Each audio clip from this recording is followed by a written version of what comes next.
여행의 복음 세 번째 시간입니다. 도와줘야 할 사람을 만난다라는 제목으로 하나님 말씀 증거하겠습니다. 예루살렘으로 향해 가는 예수님의 여정을 살피고 있습니다. 그것이 누가복음 9장부터 19장까지의 내용이다 말씀을 드렸습니다.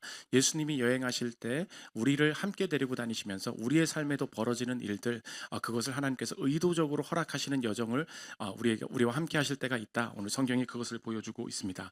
오늘 삶은 우리가 삶에 도와줘야 할 사람들을 만날 때가 있습니다. 내 주변에 도움이 필요한 사람들, 나도 모르게 그 사람들이 내 삶의 방해로 느껴지고 그 사람들을 보고 내 삶에 좀 내가 삶이 벅차다, 나도 내 인생 살기 벅차다, 이런 마음이 들 때가 참 많이 있다는 것입니다. 이 시대에 나도 모르게 잘못 생각하고 있는 내 주변에 도움이 필요한 사람들 어떻게 바라보아야 할지, 그리고 그들을 돕는 일에 참여하는 것이 내 인생에 어떻게 그 복이 되는 길이 될 수 있을지 살피는 시간 갖도록 하겠습니다. 세 가지로 나눠서 살피겠습니다. 첫째로 살필 것은 도움의 거듭남입니다. 오늘 본문의 이야기가 어떻게 시작되었는가? 율법 교사 한 사람이 예수님께 시험하려고 질문을 하면서 시작을 합니다. 내가 인생 잘 살아왔는데 하나님 사랑하고 이웃 사랑하는 거 다 잘했습니다. 무엇을 더 해야 내가 천국에 가고 주님 주시는 복을 얻을 수 있겠습니까? 당당한 마음으로 물어봅니다. 25절 보십시오. 어떤 율법 교사가 일어나 예수를 시험하여 이르되 선생님, 내가 무엇을 하여야 영생을 얻으리이까? 27절 28절 대답하십니다. 대답하여 이르되 내 마음을 다하며 목숨을 다하며 힘을 다하며 뜻을 다하여 주 너의 하나님을 사랑하고 또한 내 이웃을 내 자신같이 사랑하라 하였나이다. 예수께서 이르시되 내 대답이 옳도다. 이를 행하라. 그리하면 살리라 하시니. 계속 한번 띄워주십시오. 하나님 사랑하라. 내 이웃 자신같이 사랑하라. 그리고 이렇게 살면 된다. 예수님께서 이렇게 말씀하십니다. 이것을 듣는 순간 지금 율법 교사가 마지막으로 내가 잘 살아왔는지 체크해야 될 부분이 생겼습니다. 하나님을 사랑하고 이웃을 사랑하라고 했어요. 내가 둘 다 하긴 했습니다. 근데 완벽하게 했는지 확인해야 될 부분이 무엇이냐? 도대체 이웃이 누구입니까? 이 질문에 오늘 이야기가 시작이 된다는 것입니다. 그러니까 오늘 본문은 이웃을 하나님께서 어떻게 정의하시는지, 율법 교사가 어떻게 자기만의 잘못된 인간적으로 사람을 도와주는 마음에 빠져 있는지, 이 율법 교사를 불쌍히 여기시고 더 큰 하나님의 방식대로 남을 돕는 것이 무엇인가를 설명해 주시기 위해서 오늘 일부러 이 이야기를 하십니다. 율법 교사가 뭐라고 물어봐요? 내가 그러면 내 이웃이라는 게 어디까지입니까? 내가 모두를 도우라는 얘기는 아니잖아요. 설마 그런 건 아니겠죠? 라고 할 때 예수님께 이제 질문을 합니다. 29절 보십시오. 그 사람이 자기를 옳게 보이려고 예수께 여짜오되 그러면 내 이웃이 누구니까? 그때 이제 강도 만난 자가 여리고 가는 길에 쓰러져 있습니다. 세 사람이 지나가게 되죠. 제사장이 지나가고 레위인이 지나간다. 그런데 둘 다 이 사람을 도와주지 않았다. 31절 보십시오. 마침 한 제사장이 그 길로 내려가다가 그를 보고 피하여 지나가고 또 이와 같이 한 레위인도 그곳에 이르러 그를 보고 피하여 지나가되. 율법 교사였으니까 제사장 레위인들이랑 다 친했던 사람입니다. 우리 동료들이 이렇게 행하고 있는데 이 사람들이 어떻게 했냐? 이 강도 만난 자 봤을 때 이 피를 흘리고 있고 부정한 것이기 때문에 이 사람 도와주기 싫어하고, 그리고 아마 잘 나가는 사람들이었던 것 같아요. 잘 나가는 사람들은 바쁘지 않습니까? 유명한 학회가 있었던 것 같습니다. 그래서 집회가 있었던 것 같아요. 거기 가야 되니까 피하면서 지나갔다. 그런데 이것이 율법 위반이다. 왜 그러냐? 율법에 분명히 너의 인생에 나그네, 너의 인생에 학대받는 자들 도우라고 되어 있다. 레위기 19장 33절 보십시오.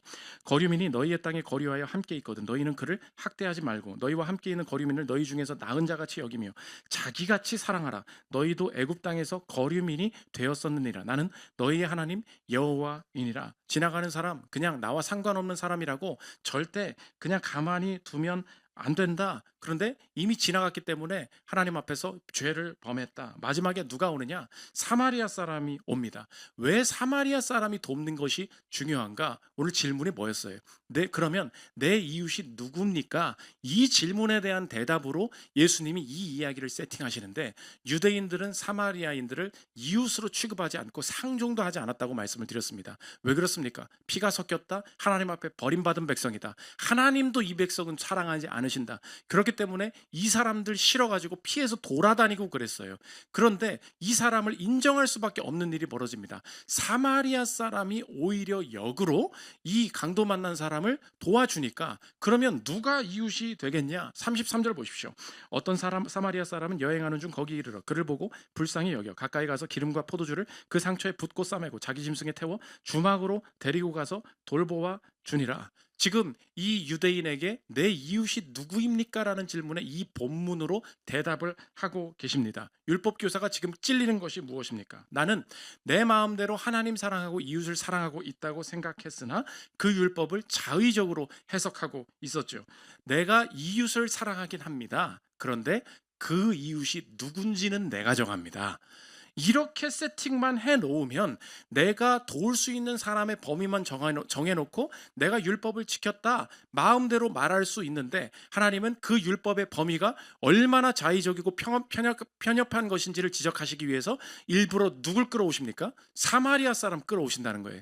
사마리아 사람이 이거 돌보는 거 봐라. 그러면 누가 이웃이겠냐? 누가 이웃이에요? 사마리아 사람이 이웃이 돼버리는 거예요. 사마리아 사람과 강도 만난 자가 이렇게 이웃으로 서로 도와주었다. 36절 보십시오. 내 생각에는 이 세 사람 중에 누가 강도 만난 자의 이웃이 되겠느냐? 이르되 자비를 베푼 자니이다. 예수께서 이르시되 가서 너도 이와 같이 하라 하시니라. 오늘 이것을 계속 띄워주십시오. 이 본문이 중요한데, 이 본문을 통해서 오늘 성경이 예수님이 두 가지를 알려주고 싶으신 거예요. 첫 번째, 그 대답에 직접적으로 질문에 대답하시는 거예요. 그러면 내 이웃은 누구입니까? 지금은 그러면 누가 이웃이겠냐? 자비를 베푼 사람입니다. 말도 하기 싫은 거예요. 걔요, 걔. 그 사마리아 사람이요. 라고 말도 하기 싫은 존재였어요. 그런데 이 사마리아 사람이 그 사람이 참된 이웃이다. 유대인으로 하여금 사마리아 사람을 인정할 수밖에 없게. 이웃이 누구인가를 대답해 주는 거예요. 이웃이 누구입니까? 이웃은 내 원수를 포함해서 도움이 필요한 모든 사람, 그리고 여기에 예외는 없다는 거예요. 그게 하나님께서 이 이웃을 사랑하라는 말씀이 된다는 것입니다. 이웃이 누구입니까? 제 지인이요, 저랑 친한 사람이요, 그리고 내가 도와준 것에 대해서 고마워할 줄 아는 사람이요, 그 사람이 제 이웃이고 그래서 제가 사랑하겠습니다. 그거 율법 아니라는 거예요. 율법의 내 이웃은 무엇입니까? 오늘 이 말씀으로 대답하시는 거예요. 이웃은 원수를 포함해서 네가 상종하고 싶지 않은 사람을 포함해서 너에게 도움이 필요한 모든 사람을 가리킨다. 예외는 없다. 이게 첫 번째 대답이었어요. 그러니까 이를 행하라 그리하면 살리라 오늘 말씀하셨죠. 두 번째 메시지가 여기서 나옵니다. 그러면 그렇게 살 수 있겠니? 그렇게 살아보라. 그러면 이제 너한테 구원을 주겠다. 그 명령을 인간적으로 동기부여하시려고 하신 말씀이 아니라는 것입니다. 오늘 뭐라 그러세요? 이를 행하라. 그러면 살리라. 잘 봐. 그러면 이제 이웃이 넓어졌으니 이렇게 살아야겠지. 여기에 너의 함정이 있어. 여기에 이 부분이 너의 인생에 막히는 부분이 올 수밖에 없어. 막상 하나님께서 사랑하라고 하셔서 내가 돌본다고 해보자. 너 사마리아인 좋아해, 싫어해? 엄청 싫어하지. 도울 수 있는, 즐겁게 도울 수 있는 마음이 들까 안 들까? 들지 않을 것 같다는 거예요. 근데 그렇다고 돕지 않으면 어떻게 되겠니? 하나님께서 이 명령을 행하라고 하셨는데 돕지 않았으니 난 뭐가 되는 거예요? 죄 지은 사람이 되는 거예요. 그러면 도와야 율법을 지키는 건데 막상 도우려고 하니 내가 도저히 이 사람한테 마음을 쓸 수가 없어요. 그래서 돕기가 싫어졌습니다. 안 도우려고 하니 어떻게 돼요? 죄책감이 생겨요. 하나님 앞에 율법을 지키지 않았으니 오늘 법을 내가 하나님 앞에 복을 얻을 수 없는 것이 아닌가. 오늘 본문은 우리가 누군가를 돕는 데에 세상에서 주어지는 두 가지 잘못된 동기부여를 보여주고 있다는 것입니다. 하나는 자기의이고 또 하나는 죄책감이라는 거예요. 이 두 가지 모두 하나님께서 내가 누군가를 돕는 데에 사용하는 이 동기로서 부적절하다 말씀하신다는 것입니다. 자기의가 무엇입니까?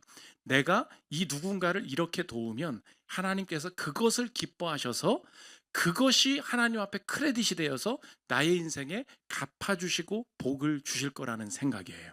그러면 여러분의 인생에 이 자기의에 기반한 나의 이 삶이 얼마나 불안한지 한번 생각해 보십시오. 내가 생각해보다 내 주변 사람들을 좀 도와야 되겠다고 생각을 했습니다. 내가 월드비전이라는 단체를 알았어요. 매월 2만 원씩 후원을 하기 시작했습니다.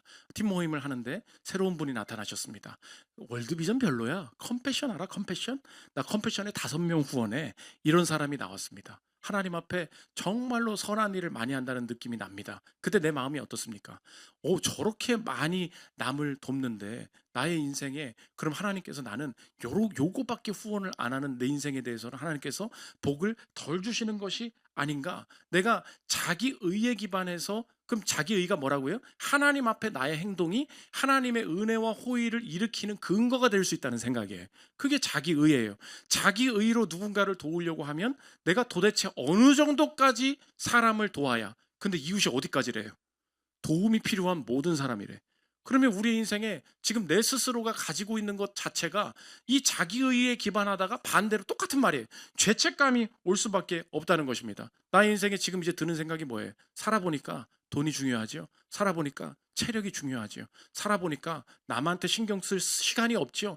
내 일만 하면서 살아가고 있습니다. 점점 페북이나 인스타에 또 가난한 사람이 있다더라, 내 주변에 교회에 어려운 사람이 있다더라, 이 얘기 들을 때는 마음이 어떻습니까? 돕고는 싶은데 지금 내 코가 석자야. 힘들어. 마음이 어떻게 돼요? 죄책감으로 바뀝니다. 그러다가 누군가를 돕는다는 주제가 어떻게 돼버리냐? 더 이상 듣기에는 너무 부담스럽습니다. 이 이야기를 아주 잘 나타낸 책이 있는데 여리고 가는 길이라는 책에 팀 켈러 목사님이 이렇게 이야기합니다. 우리 얘기를 잘 표현했는데 들어보십시오. 이런 접근법은 동기 유발의 한계가 있어서 결국에는 죄책감을 낳는다. 말하자면 이런 식이다.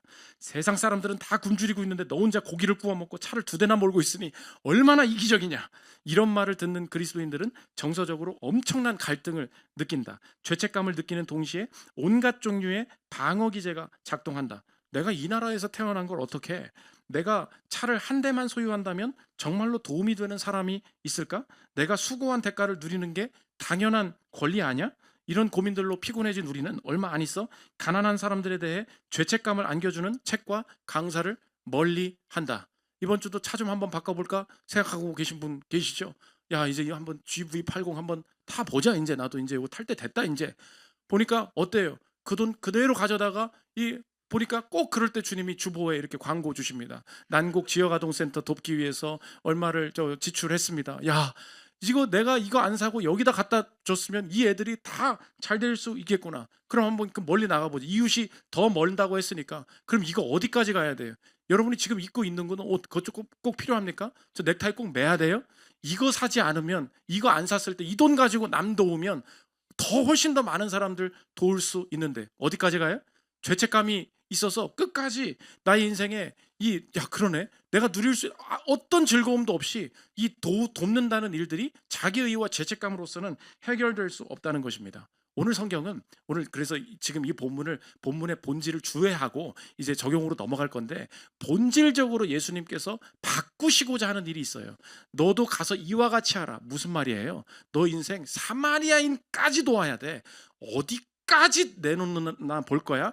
누가 더 가난하게 사나 볼 거야? 이렇게 되면 우리 인생의 죄책감에 빠질 수밖에 없어요. 그게 안 된다는 걸 보여주시는 거예요. 반대로 어떤 동기냐? 하나님께서 우리에게 명하시는 이 돕는 것은 자기의에 기반한 거 아니다. 벌 받을까 봐 죄책감에 기반한 거 아니다. 오히려 즐겁게 돕고 너그럽게 돕고 그럴 수 있다는 거예요. 도움이 우리의 삶이 될 수 있고 복이 될 수 있어요. 근거가 무엇입니까? 그게 복음이라는 거예요. 복음이 무엇인데요? 나를 먼저 돕기로 작정하신 분, 예수 그리스도를 먼저 만날 때 알 수 있다는 것입니다. 하나님이 나를 어떤 방식으로 내 삶에 존재하시는가? 나를 도우신 분으로 존재하신다. 그래서 성경에서는 복음적으로는 다르게 동기부여를 한다는 것입니다. 어떤 로버트 맥체인 목사님 설교인데 들어보십시오. 그리스도는 수많은 사람이 그분의 보혈을 짓밟으리라는 것을 아셨습니다. 대부분의 사람들이 더 큰 죄를 짓는 변명거리로 사용하려 할 테지요. 그래도 예수님은 그 피를 흘리셨습니다. 사랑하는 그리스도인 여러분, 여러분이 그리스도를 닮으려면 악하고 가난한 사람들에게, 받을 자격도 없고 은혜도 모르는 사람들에게 더 많이, 더 자주, 무한정 베풀어야 합니다. 그리스도는 영광스럽고 만족하시니 여러분도 그렇게 될 것입니다. 제가 바라는 건 여러분의 돈이 아니라 여러분의 만족입니다. 여기에는 자기의의가 없이 다른 것으로 동기부여합니다. 그 동기부여가 무엇입니까? 강도 만난 내 인생을 먼저 도우신 그리스도께서 나의 인생이 여전히 그리스도를 떠나고 하나님을 싫어하는 마음과 죄 짓는 마음이 있음에도 불구하고 오늘의 삶에 여전히 나를 돕기로 작정하셨다. 믿으십니까?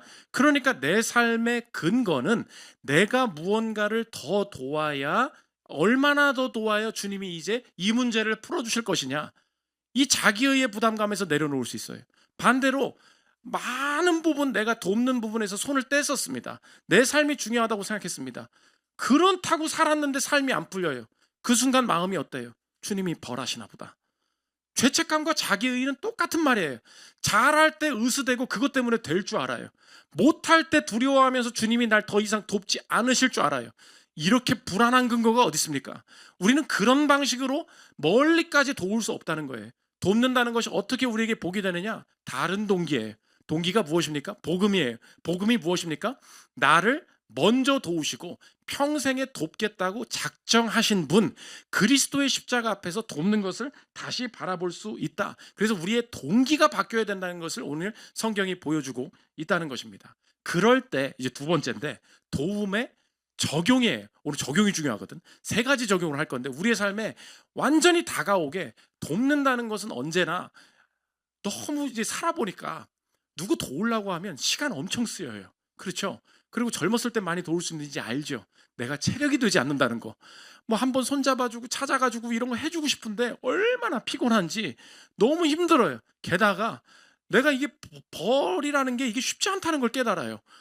이거 주면 내 삶이 무너지게 생겼는데, 이런 일들이 있습니다. 어떻게 현실적으로 이 도움을 즐거워하고 내게 복이 될 수 있을지 세 가지 적용인데, 첫째로 이 다른 동기로 남들을 돕기 시작할 때 내 인생에 변화되어야 되는 그리스도인의 변화점이 여기 있습니다. 첫째로, 도움은 절대 나를 방해하지 못한다는 것입니다. 이게 그리스도인들이 갖게 되는 이 시대에 꼭 필요한 엄청난 주님이 주시는 위로와 확신과 격려와 자신감이에요. 주님 주시는 약속이 뭐라고요? 내가 누군가를 돕는 사람을 만나게 돼요. 도와줘야 될 사람을 만나게 돼요. 그것이 절대 내 인생의 우연이 아니고 오늘의 여행의 여정 가운데 그리스도께서 내 삶의 여정 중에 꼭 포함시키는 여정이 뭐냐? 오늘 제목과 같아요. 도움이 필요한 사람을, 내가 도와야 될 사람을 만나게 하시는 여정이에요. 그때 우리 느낌이 어떻습니까? 너무 바쁜데? 지금 할 게 많은데? 도와야 될 사람들이 다 뭘로 느껴져요? 방해로 느껴져요. 그리스도 안에서 주님이 시선을 완전히 바꾸게 하시는 첫 번째 적용이 무엇이냐? 도움은, 그러므로 예수 안에서 내가 도와야 될 사람을 만나게 되는 순간 꼭 명심해라. 도움은 절대로 내 삶을 방해할 수 없다. 오늘 제사장들 레위인 보면 딱 느낌 나요. 방해받는 것 같은 느낌이 난다고. 31절 보십시오. 마침 한 제사장이 그 길로 내려가다가 그를 보고 피하여 지나가고, 또 이와 같이 한 레위인도 그곳에 이르러 그를 보고 피하여 지나가되. 느낌이 어때요? 여러분 느낌이랑 똑같아. 잘못 걸리면 큰일 나. 여기서 이거 시간 뺏기면 큰일 나. 지금 빨리 학교에 가야 돼. 여기서 지금 시간 쓸 필요가 없어요. 무슨 말이에요? 내가 도움이 방해로 느껴지는 우리의 삶을 잘 보여주고 있다는 것입니다. 그런데 우리의 삶에 하나님께서 주시는 지금 확신이 무엇입니까? 하나님께서 나를 돕는 여정 중에 우리의 삶을 이끌어 가시기 때문에 누군가를 돕게 되는 일은 하나님이 허락하신 삶의 일부가 된다는 것입니다. 그래서 이 돕는 것 때문에 내 삶이 망해요, 안 망해요? 안 망해요. 내 삶이 주인 되면 내가 내 일을 합니다.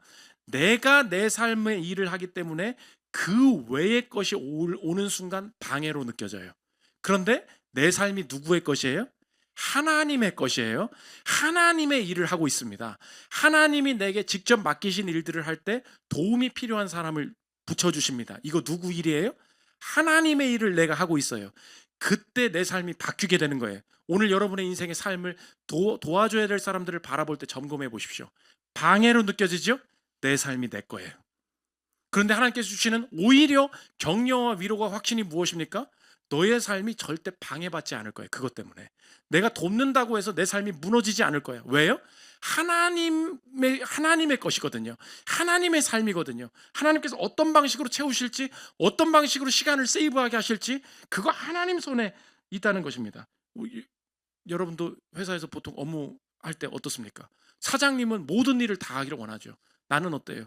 매일 오면 어떻습니까? 내가 이걸 왜 해줘야 돼? 우리 교회도 어떤 새가족분이 등록을 하셨습니다. 어떻게 오셨습니까?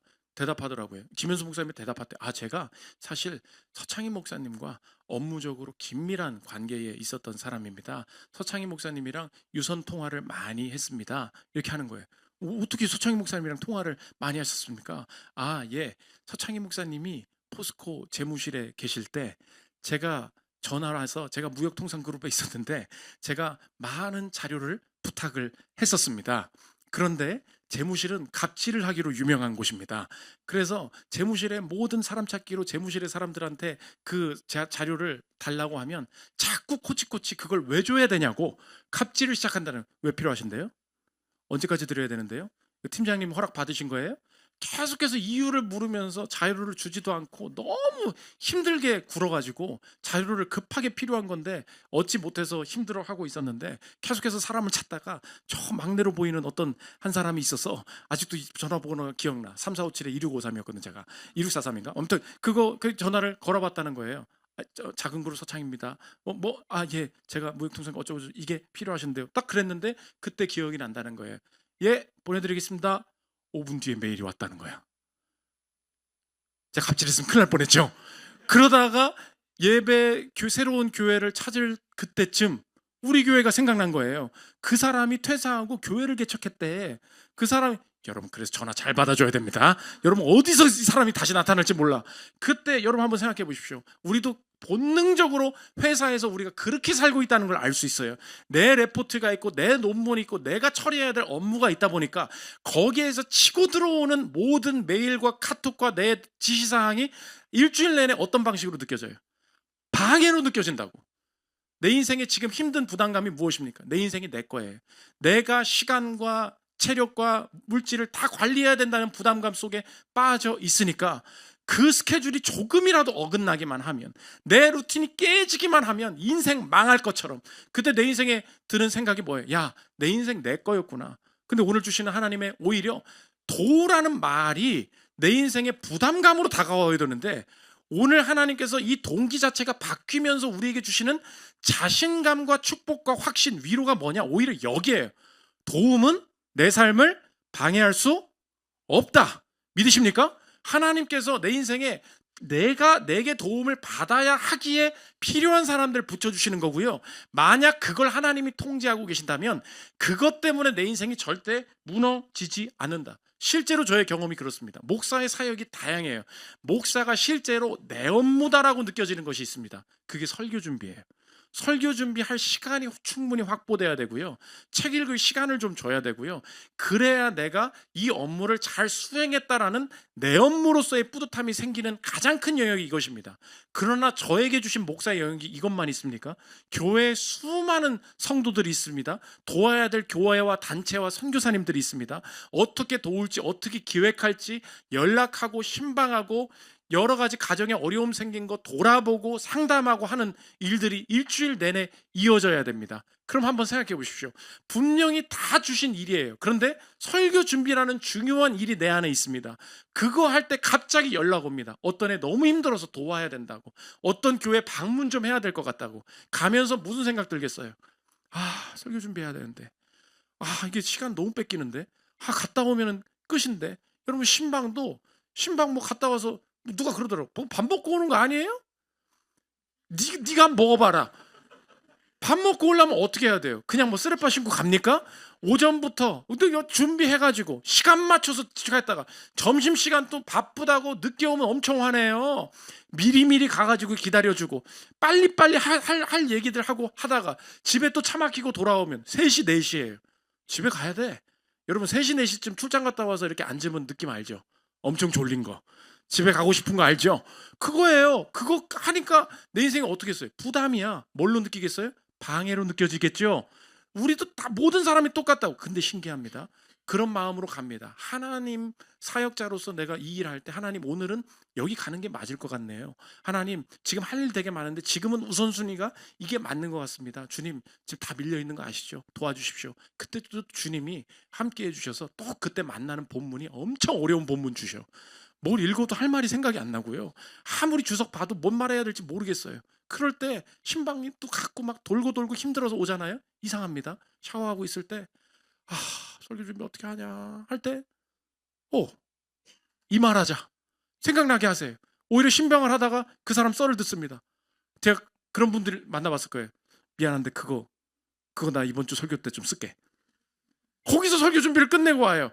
원래 내가 책상 앞에 앉았으면 3시간 4시간 걸릴 거 오히려 하나님께서 그때 느껴지는 게 있어요. 여러분도 알 거예요. 내 삶에 이 업무를 내가 한다고 생각했어요. 근데 삶이 하나님 거야.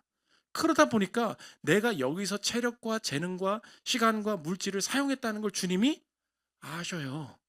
그걸 알고 계시다는 느낌이 날 때가 있어요.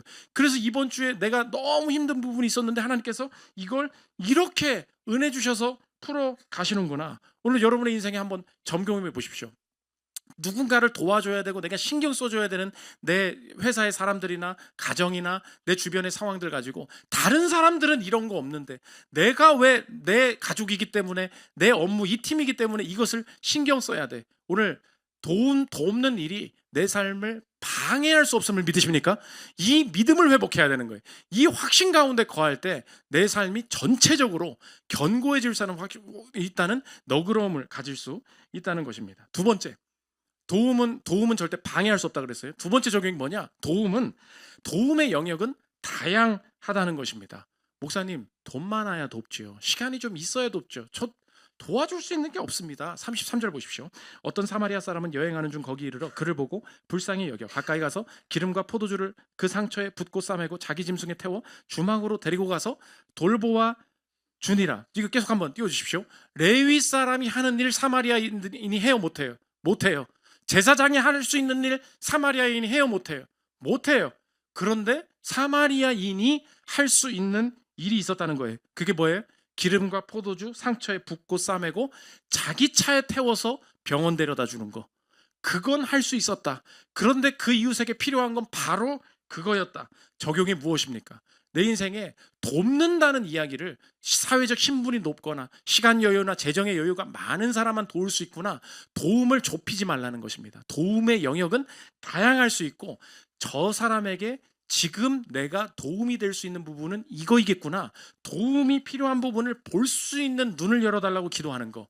단순히 부자나 윗사람만 우리가 누군가를 도울 수 있는 것이 아니라는 것입니다. 오늘 그 허락 안 받고 일부 때 얘기를 했다가 그 일부 끝나고 나갈 때 그 사람한테 얘기 좀 할게 하고서 허락을 받은 건데 한 신입사원 대기업 신입사원이었던 어떤 형제님의 이야기입니다. 출근을 했는데 신입사원들은 그 일할 게 많으니까 야근도 하고 뭐 주말에도 나와서 일할 때도 있고 뭐 그럴 때가 있지 않습니까? 주말에 일을 배워야 되니까 주말에 이제 또 나와서 자기 잔 업무를 하고 있었던 거예요. 근데 그날 마침 이 대기업의 그 대표님께서도 출근을 하신 것입니다. 근데 대표님도 이제 아무도 없으니까 점심에 밥을 먹어야 될 거 아니에요. 그래서 밥을 먹어야 되니까 사람이 없으니까 누구 밥 먹을 사람 없나 이렇게 나와 보니까 사무실에 아무도 없고 쭉 찾아보는데 저기에 누구 한 명 있는 거야. 그 우리 교회 그 심사원이었던 그 형제 한 명이 일을 하고 있었던 것입니다. 절호의 기회죠. 그 회장님을 내가 독대하면서 내 이름 석자를 남길 수 있는 처세술로 보면 대박의 기회 아닙니까? 이 대표님이 다가가기 시작합니다. 누구누구 씨 혹시 식장 안 했으면 나랑 같이 할 텐가? 여러분 어떻게 해야 돼요? 예, 같이 하시죠. 무조건 그래야 되는 거죠. 근데 대답했습니다. 신입사원이 아무것도 몰랐던 거죠. 아, 예, 저 밥 먹었습니다. 대표님이 너무 당황해서 그래요. 하던 일 계속 봐요. 그래서 혼자 먹으러 가셨다는 거예요. 여러분 이걸 처세술로 보면 이걸 그냥 경영학적으로 보면 여러분 인생은 어때? 야, 제가 옛날에 그랬어요. 야, 어떻게 너는 그 기회를 그렇게 놓치냐 이 자식아. 우리가 그런 얘기를 했었어요. 그런데 도움의 관점에서 다시 보자고. 한번 생각해 보십시오.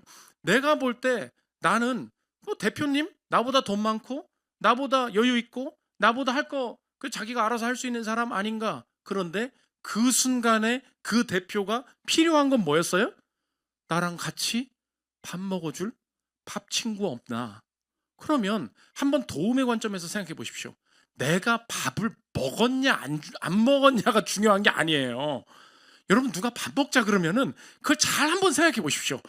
왜 밥을 먹이려는 거지? 자꾸 이러지 말고, 야, 지금 밥을 먹는 게 무슨 뜻인가? 이 사람이 밥 먹자고 할 때 지금 이 사람은 밥을 좀 편하게 같이 먹어줄 사람이 필요한 거구나. 그러면 가서 앉아 있어 줘야 되겠다. 신입사원이 어떻게 대표를 도와요? 돈 줄 거예요? 뭐 주식 줄 거예요? 내가 할 수 있는 게 없어요. 아니요. 있다는 거예요. 그 순간에 그 사람한테 도움이 되는 것이 무엇인가? 팀 모임에 아무도 안 왔어. 근데 그때 도움 참 될 때 있어요. 리더들 옆에 앉아서 재밌게 밥 먹고 도와주고 얘기 나눠주고 그러면 팀이 살아나요. 오늘 여러분의 인생에 내가 뭘 도울 수 있겠나? 난 뭐 아무것도 없는 사람이 아닙니다. 도움의 영역을 한번 생각해 보십시오. 내가 이 말단 사원일 때, 내가 가족에서 내가 자녀로서, 내가 윗사람으로서 이 순간에 그 사람한테 필요한 거 하나님 볼 수 있는 눈을 열어 주옵소서. 손 한 번 잡아주고 말 한 번 걸어주고 밥 한 번 같이 먹어주는 거 그거 하나님 지하철까지 가는데 한번 같이 가시죠. 갈 때 한번 태워다 줄게요. 작은 도움들이 나의 인생에 하나님께서 쓰시는 통로가 될 수 있다는 것입니다. 마지막 세 번째, 피해의식은 없다는 것입니다. 세 번째 도움의 중요한 적용인데 오늘 사마리아 사람이 한 행동을 다시 읽을 건데 여기서 안 나타나는 게 있다는 것입니다. 33절 보십시오. 어떤 사마리아 사람은 여행하는 중 거기 그를 보고 불쌍히 여겨 가까이 가서 기름과 포도주를 그 상처에 붓고 싸매고 자기 짐승에 태워 주막으로 데리고 가서 돌보아 주니라. 그 이튿날 그가 주막 주인에게 데나리온 둘을 내어주며 이르되 이 사람을 돌보아 주라. 비용이 더 들면 내가 돌아올 때에 갚으리라 하였으니 사마리아인 입장에서 생각해 보십시오. 이 사마리아인에게 나타나지 않는 게 있어요. 그게 뭐냐? 그게 피해의식입니다. 사마리아인은 어떤 사람입니까? 유대인들이 혐오하고 이 민족 자체를 집단적으로 몰아붙인 민족이에요.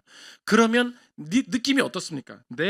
니네들이 우리 민족을 먼저 싫어했잖아.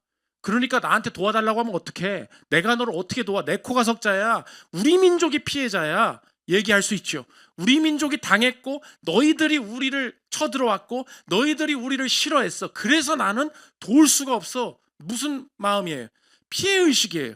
그런데 사마리아인의 오늘 이야기에 안 나오는 게 있어. 뭐가 없어요? 피해의식이 없어요. 그러니까 이 말씀이 위대한 거예요. 유대인들이 이 글을 볼 때는 사마리아인들은 우리가 싫어하고 철천지 원수였어요. 피해받고 학대받고 무시당하는 민족이었다고. 근데 얘가 도와줬다고? 어떻게 그러지? 지금 이 사람한테 없는 게 무엇입니까? 피해의식. 왜 그렇죠? 피해자. 우리는 피해자일 수 있습니다. 근데 피해자인데 다르게 반응하신 분, 예수님이죠. 먼저 피해 당하신 분, 그분이 나한테 피해 의식 가지고 대하지 않으셨다는 걸 압니다. 예수님 오늘 오셔서 여러분한테 야, 그거 예배 드리는데 그 자면 쓰냐? 야, 이거 봐라. 못 자고 안 보여 이 자식아. 이거 봐봐. 너 봐. 손 넣어봐. 이거 봐. 하나가 아니야. 여기 봐봐. 이거 봐봐. 얼마나 아팠는지 알아? 내 너 때문에? 이리 와. 허리. 야, 여기 만져봐. 이거 도마가 만져봤다고 너도 만져봐. 이거 봐. 정신 차려. 졸 때야? 이렇게 하지 않으셨어요. 미안합니다. 이렇게 하지 않으셨어요. 무슨 말이에요? 내가 당한 게 있어. 얼마나 억울하고 힘들었는지 너 이것 좀 맛 좀 봐라. 피해의식이 없습니다. 오늘 적용이 뭐예요? 피해의식 아니에요. 무슨 의식이에요? 기회의식이에요. 주님이 나 대신 당하신 거 내 인생에 영생과 부활 얻고 죄인이 살아나는 기회된 줄 믿으십니까? 그러면 내 인생에도 여러분 한번 요즘 알죠? 알바생 한 명 뽑고 같이 일할 사람들 뽑아도요. 진짜 피해의식 없는 사람 뽑고 싶어. 그런 마음 들을 때 진짜 많아요.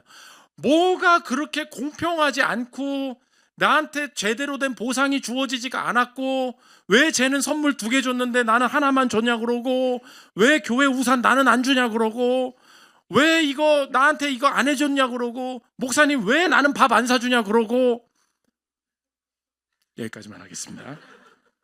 느낌이 뭐예요?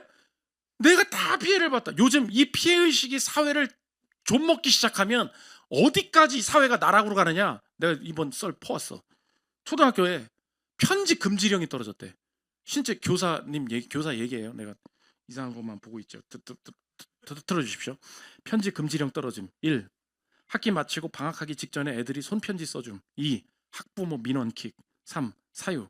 담임교사에게 편지 쓴 학생들에 대해서 교사가 조금이라도 편애할 우려가 생길 수 있다. 반 바뀌지만 혹시라도 다시 같은 반 되면 조금이라도 걔들 편애하고 편지 안 써준 학생들한테 불공정하게 대하면 어쩌냐. 4. 다른 선물도 아니고 손편지는 법적으로도 아무 문제 없다고 답신해봐도 막무가내. 5. 더러워서 쌤들 다 같이 편지 안 받기로 자체 금지령함. 어떤 쌤은 이미 받은 편지까지 돌려주기도 함. 이게 무슨 미친 짓입니까? 제가 편지 쓰면 제 편애할까봐, 난 가만히 있는데 나 피해볼까봐 편지 못 쓰게 만들어라. 이거 어디까지 가는 거예요? 사회가 피해의식에 물들기 시작하면 누가 감사를 표현하는 것마저 쟤 때문에 내가 뭐가 안 될까봐. 편지 많이 쓰십시오. 저한테도 많이 써줘요. 많이 써. 내 인생에 저 사람 경쟁하기를 원한다. 저 사람 잘 되기를 원한다. 힘내기를 원한다. 내 인생에 가진 것 가지고 어떻게 저 사람을 도울 수 있을까? 기회의식이에요. 근데 편지 하나 썼다고 그것도 못 쓰게 해야 된다. 거기서 나락으로 간다는 것입니다. 교회도 마찬가지예요. 우리는 모두 피해 입은 부분들이 있습니다. 그러면 피해 입은 거에 대해서 우리 이제 가난 배틀, 교회 배틀 해야 됩니까? 주변 사람들 보면은 교회 팀 모임 할 때도 엄청 난리 부리는 분들이 있어. 누가 이전 교회가 쓰레기였나? 누가 이전 목사가 더 안 좋았나? 언제까지 말할 거예요? 내가 1등 할 수 있어. 나한테 가져와봐. 진짜로. 그러면 저희가 여기 와가지고 제가 다닐 때 얼마나 이상한 목사, 이 얘기하면 뭐 할 거예요? 그렇죠. 피해당한 것을 오히려 구원으로 바꾸신 그분이 나와 함께 계시니 오늘도 내 이 모든 여정이 오히려 좋은 교회 만드는 데 쓰임받을 줄 믿는다. 앞으로 가야지. 앞으로. 피해의식 없어야 된다는 것입니다. 마지막 세 번째, 도움의 근원입니다. 내 인생의 가장 큰 피해가 무엇입니까? 여기 있는 모든 사람, 이 세상 모든 사람들이 마지막 날 만나야 할 강도가 있어요. 그게 뭐예요? 내 인생 전체를 뺏어가는 거. 그 죽음이죠. 우리는 모두 강도 만나기로 예정돼 있는 사람들입니다. 그 강도 왜 만났어요? 내가 우연히 만난 거 아니에요. 내 스스로 그 발로 기어 들어갔습니다. 하나님 떠나면 죽음이 있다. 괜찮다. 난 죽으면 된다. 그 마음 가지고 교만하게 살다가 실제로 내 인생 통째로 죽음에게 빼앗길 운명이었습니다. 예수님이 네가 한 짓이잖아. 내가 왜 도와줘야 돼? 하지 않으시고 내 마지막 강도 만난 인생에 찾아와 주셔서 직접 십자가 주심으로 강도 만난 이웃인 내 인생을 돌보시고 내 인생에 강도 만난 그 사건이 내 마지막 죽음의 순간에 그것이 하나님 만나는 순간으로, 영생 얻는 순간으로, 내 인생이 역전되는 순간으로 주님이 이미 약속해 주신 줄 믿으십니까? 그러면 내 인생에 마지막 만나야 되는 그 죽음의 강도가 예수 그리스도께서 이미 물리쳐 주신 줄 믿습니다. 그러면 오늘의 인생도 다시 볼 수 있겠군요. 주님, 누가 나한테 돈 달라 할까봐, 누가 나한테 시간 내달라 할까봐, 교회 오면 누가 나한테 헌신시킬까봐, 내 할 일이 너무 많다는 부담감에 사로잡히고 세상살이가 쉽지 않다 보니 돈이고 체력이고 시간이고 내 것을 내 일을 해야 된다는 생각에 사로잡혀서 도움을 방해로 느끼고 있었습니다. 여기서 더 가난한 사람, 가난 포르노 보여주면서 얘 가난해도 안 도울 거냐? 그래도 후원 안 할 거냐? 이 얘기로 자기의와 죄책감으로는 우리의 인생이 근원적으로 변화될 수 없음을 하나님 인정하겠습니다. 내가 동기가 아예 바뀌기를 원합니다. 마지막 강도 만난 자였던 내 인생을 도와주신, 죽음 물리치신 그분이 나의 영생을 도우셨고 이미 내 삶을 돕기로 작정하셨다면 오늘의 인생을 확신하겠습니다. 주님과 함께하는 여정 중에 누군가를 돕는 것 절대 내 삶을 방해할 수 없을 줄 믿습니다. 하나님, 내가 아무리 가난하고 연약한 중에 있더라도 도움의 영역은 다양함을 깨닫고 내 삶의 독특한 이 모습을 가지고 순간순간 주님의 손과 발 되어 주님의 영광을 높이고 그 도움을 통하여서 풍성해지는 것을 경험할 수 있도록 내 삶을 사용하여 주옵소서. 이 거룩한 고백이 있는 저와 여러분들 되시기를 기도합니다. 우리 찬양하고 기도하는 시간 갖도록 하겠습니다.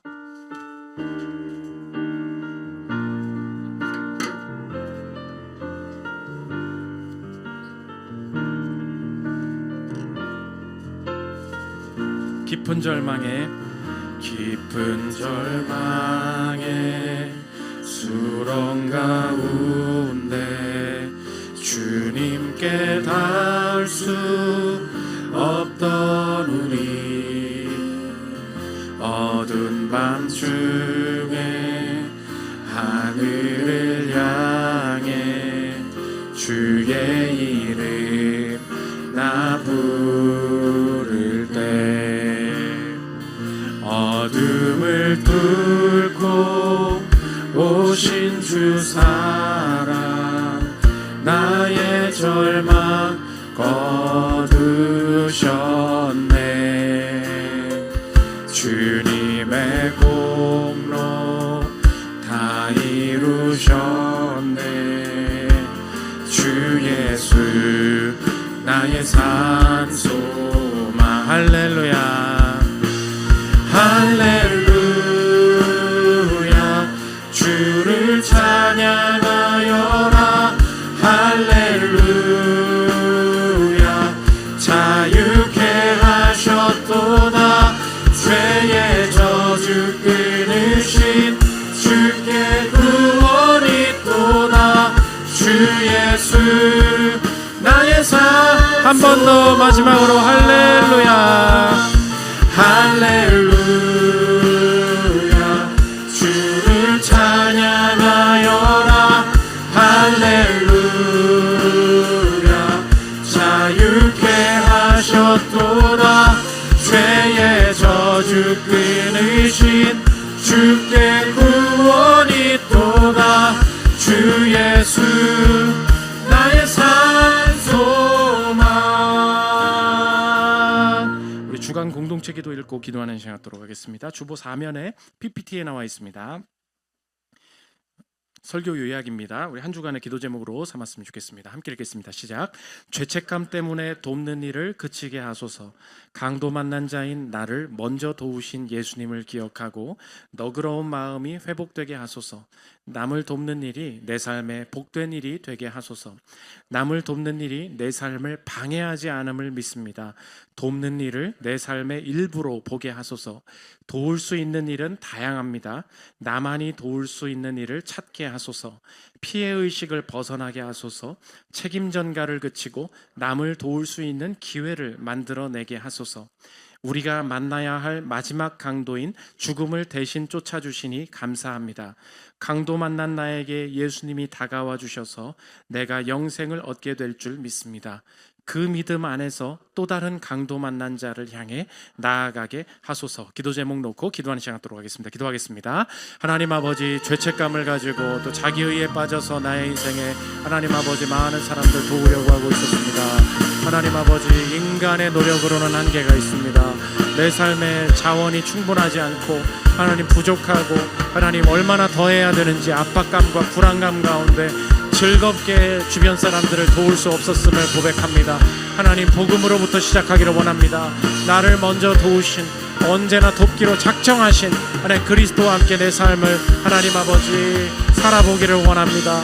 하나님, 주변에 도울 수 있는 사람들 하나님 내 삶의 일부로 보게 하여 주시옵고, 하나님 누군가를 돕는다고 해서 내 삶이 결코 방해받지 않음을 알게 하여 주시옵소서. 주님께서 내 삶에 도와야 될 사람 붙여주실 때 하나님 선을 긋고 하나님 아버지 내 것을 챙기려고 하는 이기적인 마음들 버리게 하여 주시고, 업무 가운데 가정에서 최선을 다해서 하나님 돕는 것을 즐거워하는 너그러운 마음을 나에게 허락하여 주시옵소서. 도울 수 있는 일은 다양합니다. 돈이 없다고 하나님, 시간이 없다고 하나님 돕지 못하는 것이 아닙니다. 내 자리에서, 내 위치에서, 내 상황 속에 할 수 있는 일들을 찾을 수 있고, 그 사람에게 어떤 도움이 필요한지 볼 수 있는 눈을 허락하여 주시옵소서. 하나님, 피해의식을 다 버리게 하여 주시고, 하나님 아버지 나의 인생의 모든 상처와 하나님 모든 고난이 오히려 하나님 기회가 될 수 있도록 주님 도와주시옵소서. 우리가 만나야 될 모든 마지막 강도 죽음을 쫓아내 주시니 감사합니다. 하나님 아버지, 강도 만난 자의 이유 되어주신 예수님 때문에 오늘도 내 인생의 마지막 죽음도 생명의 역사가 나타날 줄 믿습니다. 내가 하나님 만나서 도울 때마다 하나님 그 도움을 통하여서 나와 그 사람에게 새 생명의 역사가 나타날 수 있도록 인도하여 주시옵소서. 할렐루야 할렐루야 주를 찬양하여라.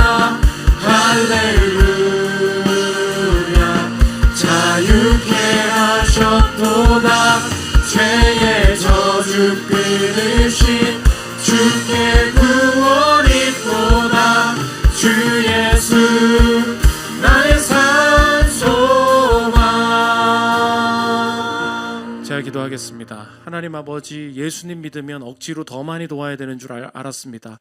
불안하고 하나님 어디까지 해야 되는지 하나님 즐거움도 없고 힘들어 했었습니다. 다른 동기로 시작하기를 원합니다. 먼저 도우신 그분이 내 삶 돕기로 작정하셨으니 내 삶의 여정 가운데 누군가를 돕는 것 즐거운 일이자 내 삶에 허락하신 내게 복되는 일 되는 줄 알게 하여 주옵소서. 결코 내 업무 방해받지 않음을 알고 주님이 마음 주실 때 힘써 돕고 즐거이 도울 수 있도록 인도하여 주옵소서. 하나님, 지금부터 도울 수 있습니다.